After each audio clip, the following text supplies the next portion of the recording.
Pica-Pau Amarelo. Sítio do Pica-Pau Amarelo.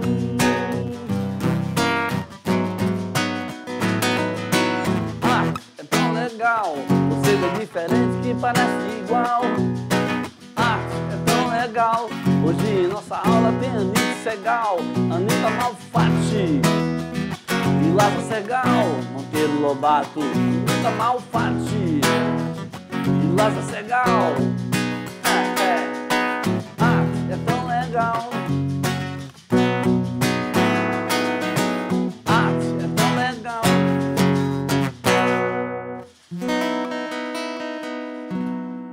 É verdade, não é muito legal isso? Olha esse som aí, Sítio do Pica-Pau Amarelo, tá? Isso aí teve uma série na TV, e aí nessa série que teve na TV, teve aquele lance lá bem legal que, né, a garotada ficava vendo lá o Sítio do Pica-Pau Amarelo, e Sítio do Pica-Pau Amarelo é um dos escritos, né, do Monteiro Lobato, a coletânea, né, onde ele conta as histórias dos sacis, né, aí vem tem o Saci, tem a Cuca, né, tinha todos aqueles personagens. Vou colocar meu violão ali na estante dele para a gente começar, porque essa história vai ter uma confusão tão grande, você não imagina.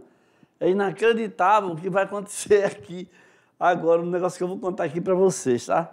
Não vou adiantar muito não, tá? Para ficar aqui bem shows de bola. Laza Segal e Anitta Malfatti. Olha só como é interessante as histórias da vida. Vamos começar aqui. Pois é, com isso aí, a gente está entrando no modernismo brasileiro e falando também dos artistas, né? Como é que veio essa parada toda aí, né? Então vamos lá. Ó, o contexto histórico. O que estava acontecendo no Brasil, né? Nos entornos aí.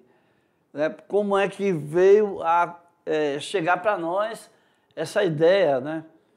Porque o que acontece é o seguinte, no início do século XX, o Brasil vivia o início da República Velha, que foi de 1894 até 1930. Lá vai eu me metendo nas histórias, né? Então, esse momento aí esteve representado pelos interesses das oligarquias rurais, na prática chamada de política do café com leite.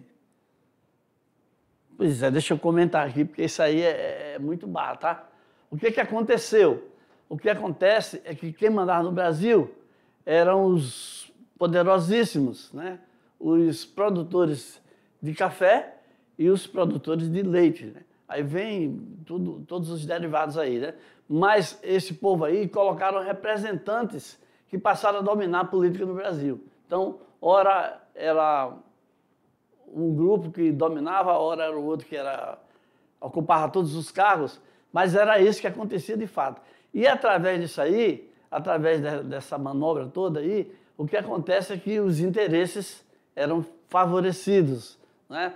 E também algumas filhas, sobrinhas, aí era um pessoal riquíssimo, né? Então tinha condição de mandar filhos, tal, etc. e tal, para estudar fora. E aí vem daí que uma dessas pessoas que foi estudar fora começou a trazer influências e pontinhos, vamos voltar lá, para a gente voltar aqui com as ideias aqui do contexto histórico, né? Então, falei para vocês da política do café com leite. E aqui tem uma ilustração já mostrando aqui, né? O poderosão lá. Está armado até os dentes, dominando tudo. Em paralelo, ao mesmo tempo, o Brasil recebia, entre 1871 e 1920, cerca de milhões de imigrantes de origem italiana e japonesa. E aí, quando esse povo chegava aqui, né? Chegava aqui no Brasil, eles só encontravam emprego, trabalho nas lavouras do café ou as indústrias de São Paulo.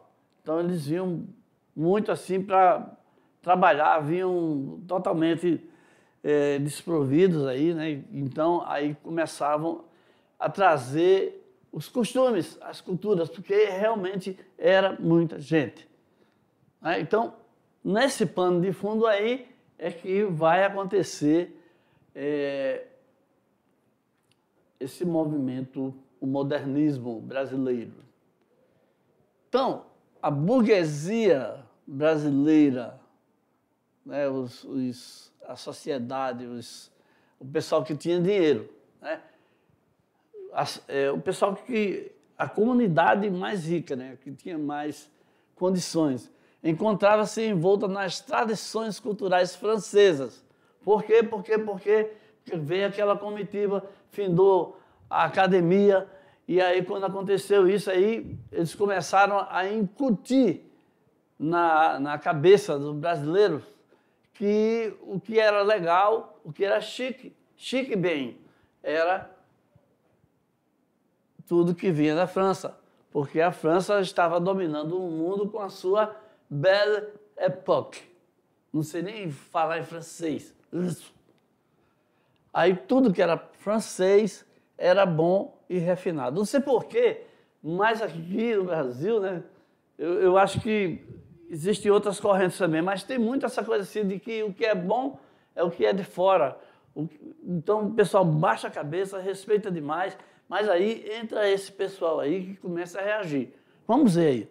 Olha só, um grupo de artistas em São Paulo promoveu um evento que foi considerado o começo da primeira fase do modernismo. Que evento foi esse? Foi a Semana de Arte Moderna, que contradizia através das obras artísticas expostas o refinamento e padronização do então academicismo europeu literário, principalmente. Está aí um cartaz aí da Semana de Arte Moderna, aí, né? O centenário, já é após 100 anos, né? Revisando lá. Então, deixa eu comentar aqui com vocês. Existe uma coisa chamada conservadorismo, né? O conservadorismo são aquelas pessoas que se apegam ao tradicionalismo, se apegam a certas regras e não estão aptas à mudança. Isso é uma coisa que acontece o tempo todo, tá? Isso não é tão esdrúxulo assim. Isso é uma reação. O novo vem, aí os outros não querem correr atrás, reaprender, se reinventar e tudo mais, ficam para trás. Sempre acontece isso. Isso aí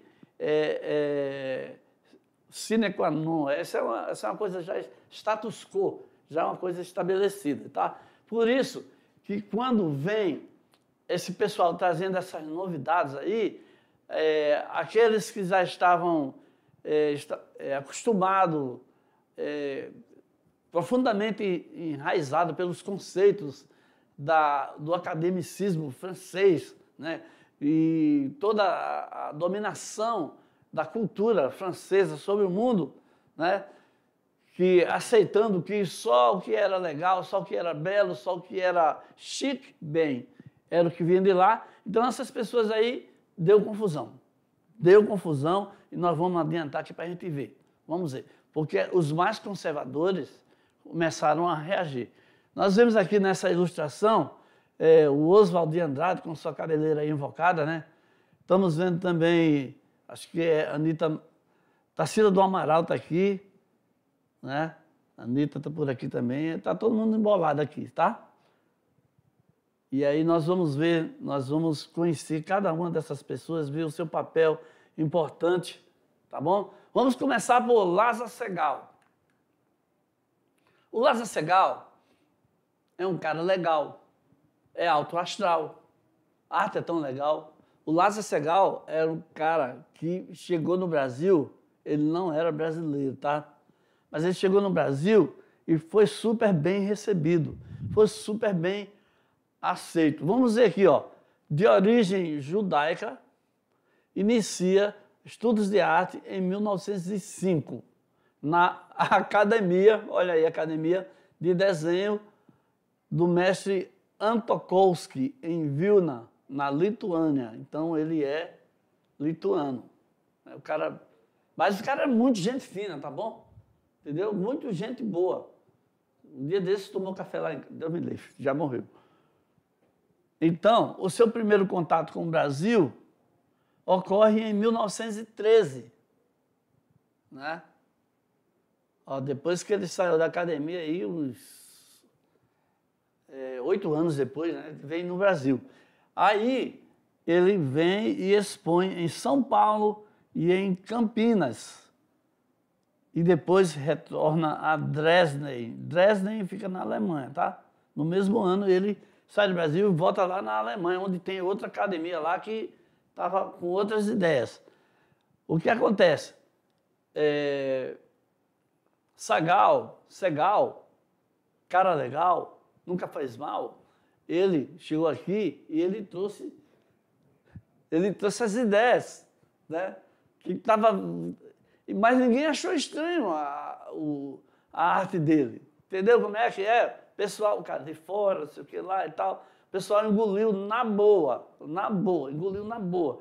Tudo que ele expôs lá, nossa, foi um auê, foi muito bem aceito. Vamos ver aqui algumas obras dele, só para você entender do que eu estou falando. Olha aqui, ó. No Brasil, Segal, Lazar Segal, eu gosto desse nome, tá? Se interessa pela natureza tropical. Olha aí que cara legal, tropical, Segal, a arte é tão legal. Pela arquitetura das favelas e pelos tipos humanos, principalmente os negros. Sei não, hein? Exóticos ao olhar europeu. Então, o europeu, o lituano principalmente, né? Acho que é lituano lá, assim, na Ásia, ele não estava acostumado de ver tantas pessoas negras, né?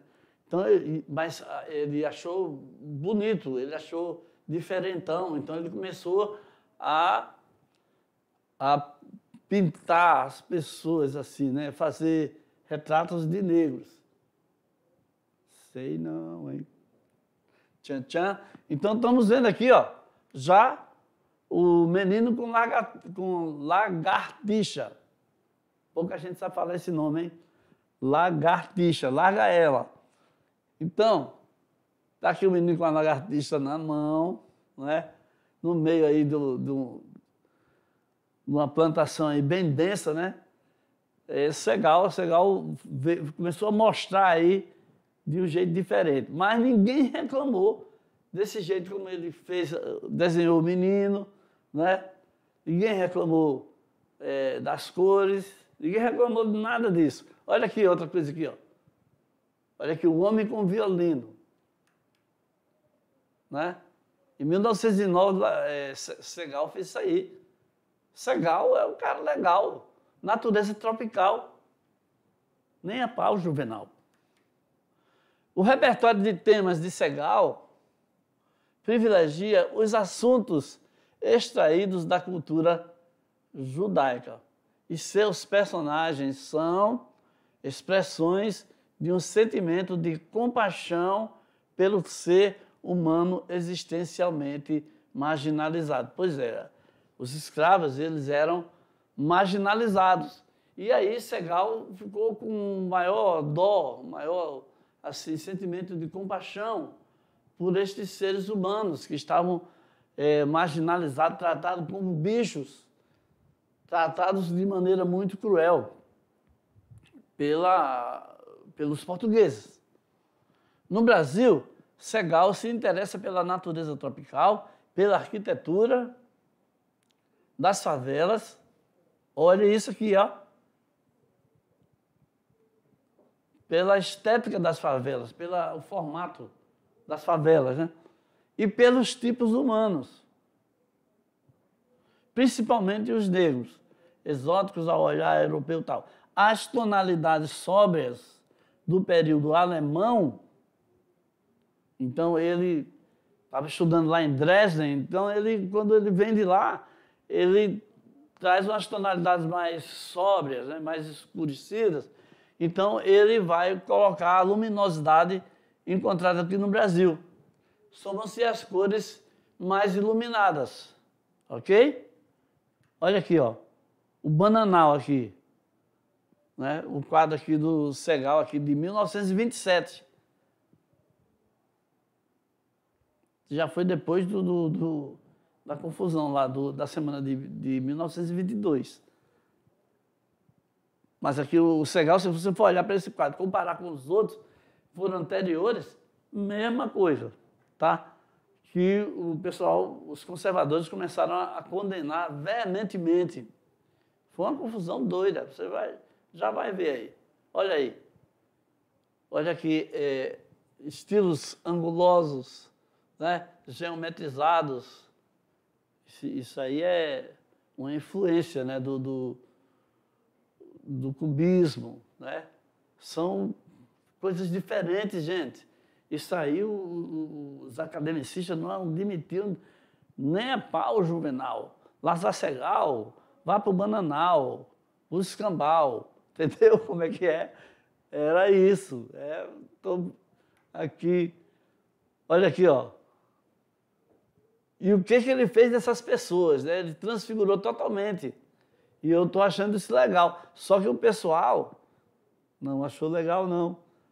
O quadro aí, Eternos Caminhantes. Isso aí foi antes de 1922. Por que ele fez tudo isso aí? Mostrou uma arte dessa maneira e não foi escrachado. Por quê? Porque o pessoal engole na boa o que vem de fora, sem analisar, sem nada. É isso. Sem tirar nem pôr. Tem o que fazer. Fazer o quê? Olha aqui, ó. Em 1912, antes da semana de 22, ó. Aldeia russa, né? Estão vendo as pessoas aí, ó, anguladas, até as casas também, tudo geometrizado aí, ó. Tá vendo aí? Segal utiliza as cores escuras e contrastantes, como no quadro Aldeia Russa.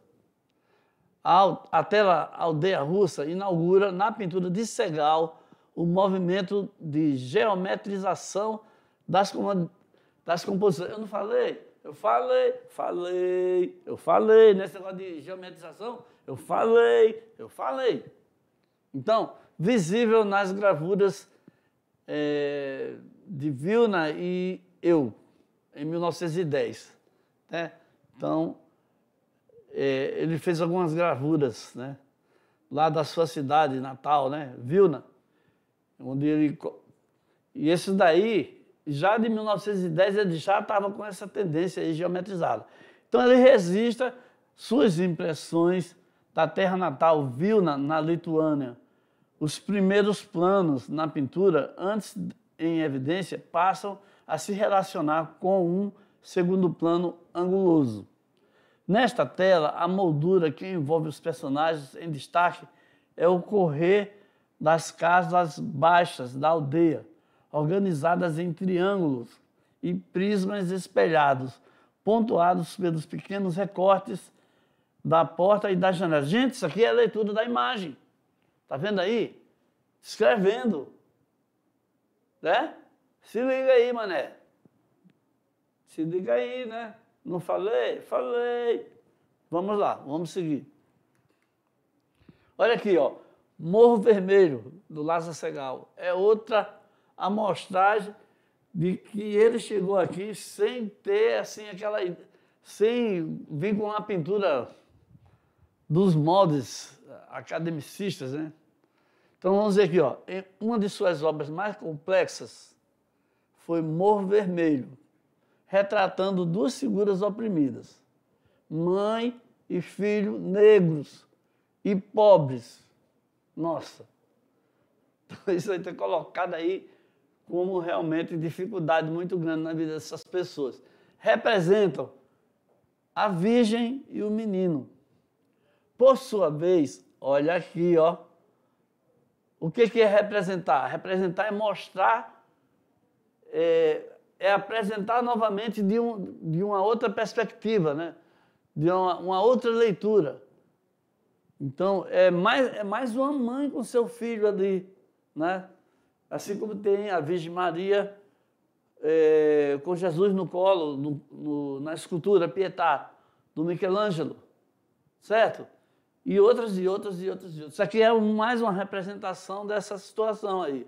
Olha, por sua vez, com traços africanos. Eu não falei, eu falei, eu falei, eu falei. Então, com cores fortes, vibrantes, revela seus sentimentos entre tradição e radicalidade das vanguardas. Então ele chega aí e faz, olha, é diferentão, é muito diferente. É muita categoria, é muita qualidade, entendeu? Tá muito na frente, tá muito adiantado, entendeu, mané? Vamos lá. A pintura de Segal, vai aguardando que essas coisas que eu estou falando aí são super importantes para você entender as mudanças e as reações ao modernismo brasileiro. Tá? A pintura de Segal, com o impacto da Primeira Guerra Mundial, que foi de 1914 até 1918, reflete a preocupação com as injustiças sociais. E baita injustiça social é a escravidão daquele período, né? E o sofrimento humano. Gente, esse cara é muito legal, Lázaro Segal. Ele tem um coração, né, muito animal, muito genial, muito alto astral. Seus quadros são estruturados por meio de planos construídos em diagonais e apresentam uma tendência à geometrização, com predomínio de formas triangulares. Influência total aí do Picasso, né? Do cubismo. Não é isso aí? Se liga aí, mané. Vamos para frente antes que chegue a hora de dar num pé. Olha aqui, ó. Autorretrato 2. Autorretrato é quando o cara faz um desenho dele próprio, ele mesmo. Entendeu?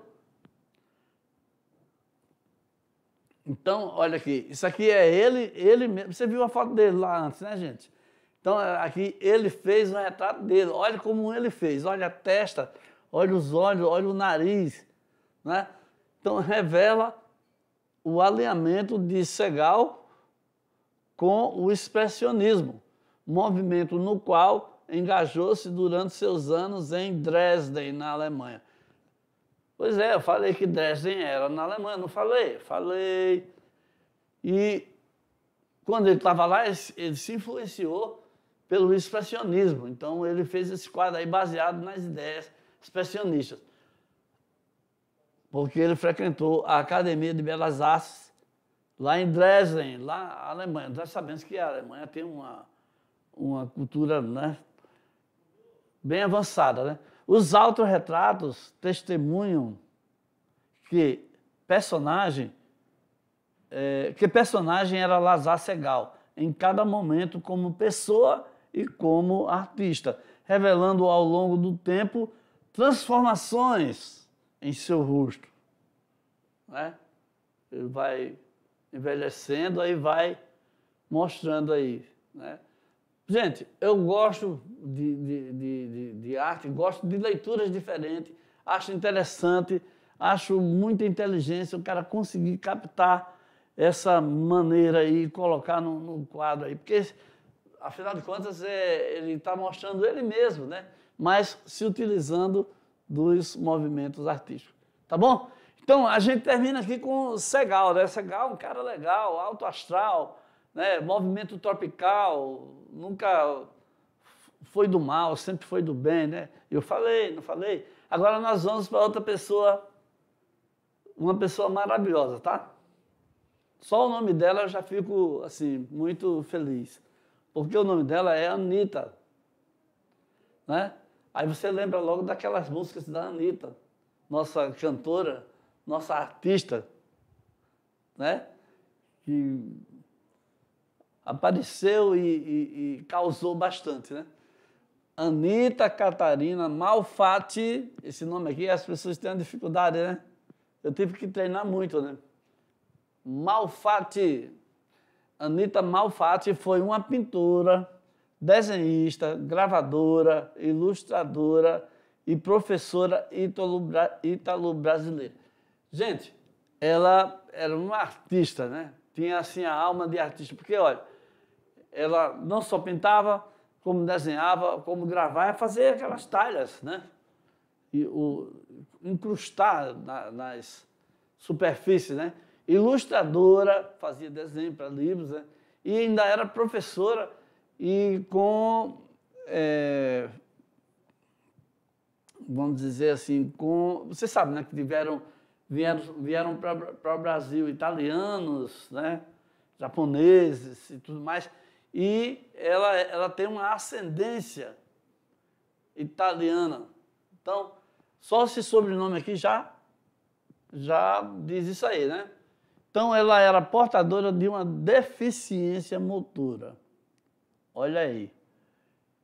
E depois ela foi considerada uma pioneira da arte moderna no Brasil. Então, Anita iniciou seus estudos no Colégio São José e no ano de 1897 estudou no colégio prestigiadíssimo Colégio Mackenzie, onde formou-se professora aos 19 anos. Olha aqui, deixa eu comentar aqui para vocês. Voltar aqui para você ver o meu rostinho lindo mais uma vez. Não posso cobrir a Anitinha. Minha lindinha, você está aí. Então, veja só. A superação dessa garota aí, tá? Ela superou uma deficiência motora, né? Para se tornar a grande artista, a grande estudiosa que ela foi, né? Então, os pais dela, com condição, ela teve condição de sair do Brasil e foi estudar fora, né? Mas, assim, tão novinha, aos 19 anos já era formada professora. Então, já era muita coisa. Por quê? Porque para os estudos mais severos, mais rígidos, né? E ela se formou nesse prestigiadíssimo colégio, aí o Colégio Mackenzie, tão revelador de tantas figuras nacionais, né? E ela teve essa proeza, já começou com essa proeza aí, tá? Vamos seguir, então? Ver mais coisas aí sobre a nossa queridíssima Anita Malfatti. Decorou o nome dela? Anita Malfatti. Gata demais. Se olhar aí, parece até a garota com um brinco de pérola. Lembra do quadro aí? A gente vai chegar. A artista plástica aprendeu a pintar com sua mãe e estudou em escolas de artes nos Estados Unidos, a Independent School of Art, em New York. Então, ela estudou numa escola de arte independente. Olha aí, isso aí já diz alguma coisa, né? E independente, eu acho que talvez queira falar que arte mais livre, né? Mas ela também estudou na Alemanha, na Academia Real de Belas Artes de Berlim, Berlim capital, né? O Lázaro Segal foi em Dresden. Então, vamos vendo aí essas diferenças aí. Em 1910, em sua estadia pela Alemanha, a pintora entrou em contato com o expressionismo, o mesmo movimento que influenciou Lázaro Segal, o cara legal, né? Muito tropical, que influenciou muito a sua arte. Já nos Estados Unidos, entrou em contato com o movimento modernista,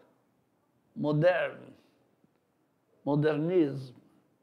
Em 1917, Anita retornou ao Brasil e já realizou, no dia 20 de dezembro daquele ano, uma polêmica exposição individual com 53 obras.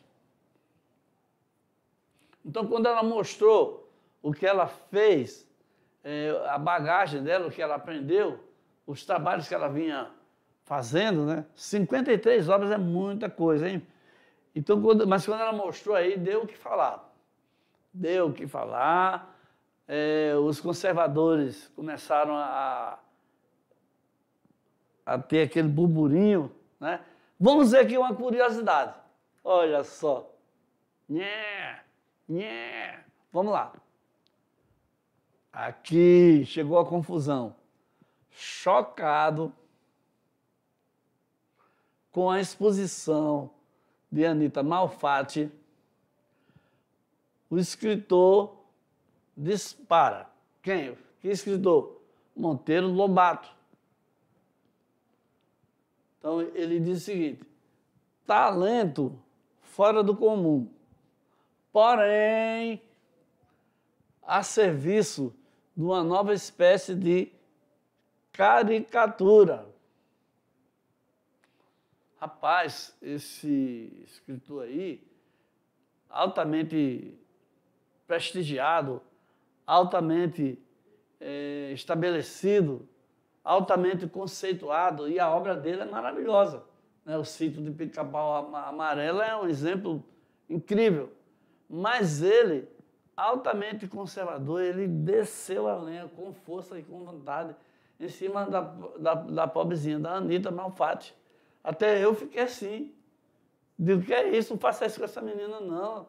É uma bichinha tão legal, né? Menina tão linda, olha o olhar dela ali, tão cândido. Mas ele não teve essa conversa, não. Ele foi... Você vai ver o que foi que ele disse. Vamos ver aqui. Olha, a exposição de Anita em 1917. Essa exposição teve uma grande repercussão, porque o escritor Monteiro Lobato, que na época era crítico de arte, escrevia para o jornal O Estado de São Paulo, criticou a arte de Anita com um artigo intitulado Paranoia ou Mistificação. Rapaz, ele falou coisa demais. Ele falou tanta coisa, ele não ficou só nesse pedacinho aí não, tá? Ele não ficou satisfeito. Ele escreveu uma coluna longa, onde ele acabou com a Anita. Entendeu?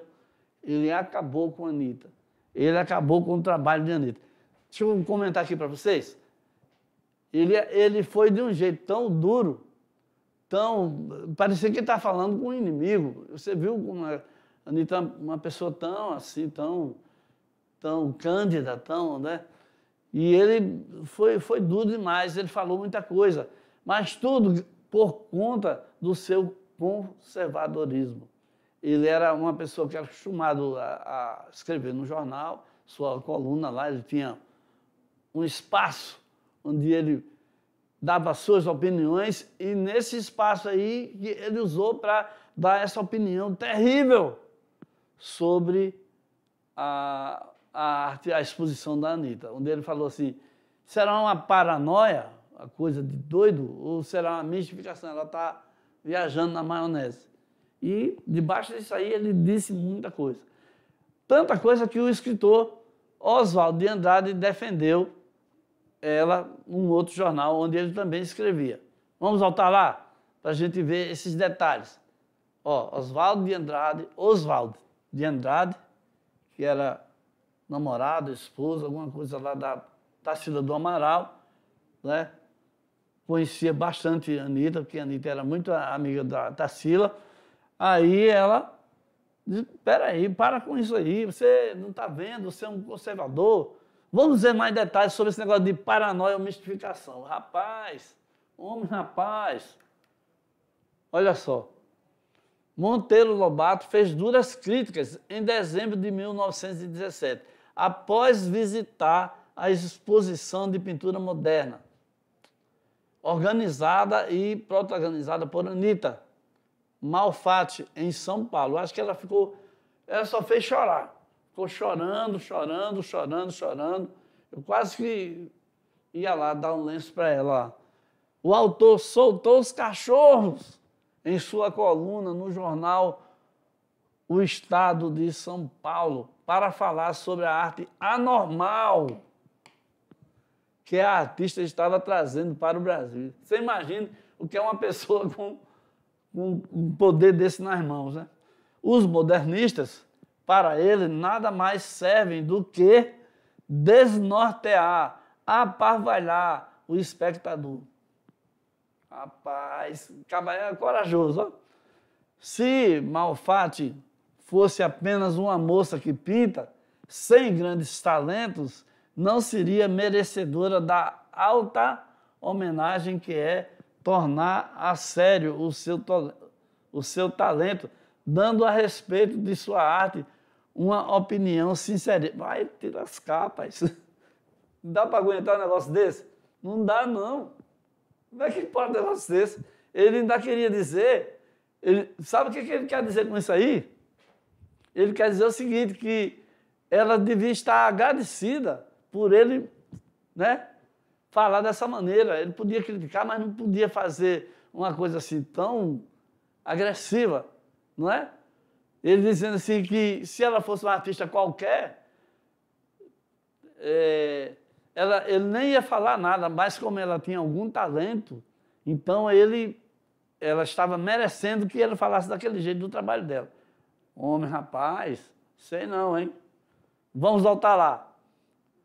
Vamos voltar porque a gente vai seguir aqui em frente. Vamos esquecer um pouco isso aí, porque o Oswald de Andrade defende a Anitta. Ele fala o seguinte: Anitta Malfatti é um temperamento nervoso e uma intelectualidade apurada a serviço do seu século.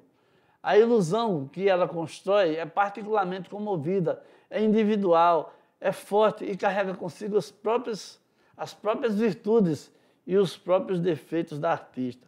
Você está vendo aqui a paisagem de Santo Amaro. Onde está a realidade? Perguntarão nos trabalhos de extravagante impressão que ela expõe. A realidade existe mesmo nos mais fantásticos arrojos criadores e é isso justamente o que os salva. Ela foge da cópia realista, né? Ela foge. E isso aí já é influência. Outro quadro aqui muito famoso, Farol, né? De 1915. Olha aí. Um dos primeiros que ela pintou, foi fora do Brasil. Vamos dizer aqui. A tela foi pintada na ilha de Morrigan, sei lá. Nome americano aí, né? Mas eu falei que foi fora do Brasil. Não falei? Falei. Em 1915 e 1917, entre esses anos aí, na costa leste dos Estados Unidos, ao ar livre, quando a artista foi aluna do professor Homer Boss, que permitia que seus alunos expressassem-se com liberdade, espalhando-se pelo local. Pois é, eu falei que o quadro era Farol, né? Que ela estava vendo lá. Pois é. Outro retrato, esse foi o retrato da confusão. Vamos ver aqui. Olha aí, o homem amarelo, né? É ele mesmo. Ela pintou ele entre 1915, levou um ano, né? Olha aí. É sua obra mais conhecida. Não vai esquecer, hein? Foi o cerne da controvérsia da exposição de 1917. O Lobato não aguentou ver isso aí. Ele, entendeu? Ele não se segurou.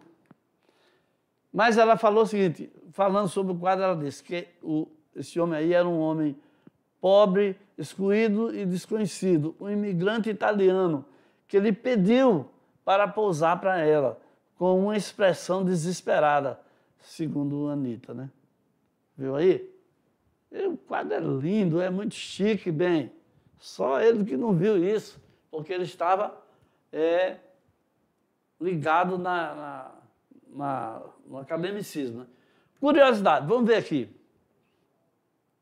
Olha aqui, ó. O retrato, segundo a Anitta, traz uma aguda melancolia no seu olhar vago e distante. Ainda que se apresente de gravata, seu paletó encontra-se visivelmente desgastado e mal ajeitado no corpo contorcido, transpondo os limites da tela, característica comum aos trabalhos da pintura. Olha aí, tem muito jogo, gente. Seus olhos escuros são delimitados por contornos pretos com espessas sobrancelhas, em forma de acento circunflexo. Olha aí. Não é à toa que ela cuidou de muitos detalhes no quadro. Outro quadro aqui, ó. A Estudante Russa. A obra revela o interesse da artista em retratar o estado psicológico de seus modelos. Opa! A mulher está sentada numa cadeira, de frente para o observador, com o corpo levemente voltado para a frente. Veste uma blusa muito colorida que contribui para dar luminosidade à tela. Sua saia roxa só é percebida até o joelho, pois a pintura não mostra os membros inferiores. As duas mãos estão cruzadas no colo, sendo que a direita fica oculta. Gente, isso aí descrevendo, né? Isso é a leitura da imagem, tá bom? E com essa leitura aí, nós chegamos ao final da nossa aula. Espero que você tenha gostado, apesar eu ia falar maldade, apesar das palavras duras do Monteiro Lobato, né? Mas é assim mesmo, é assim que a vida... A gente recebe crítica, mas a gente supera, vai à frente, né? A gente segue, né? Valeu!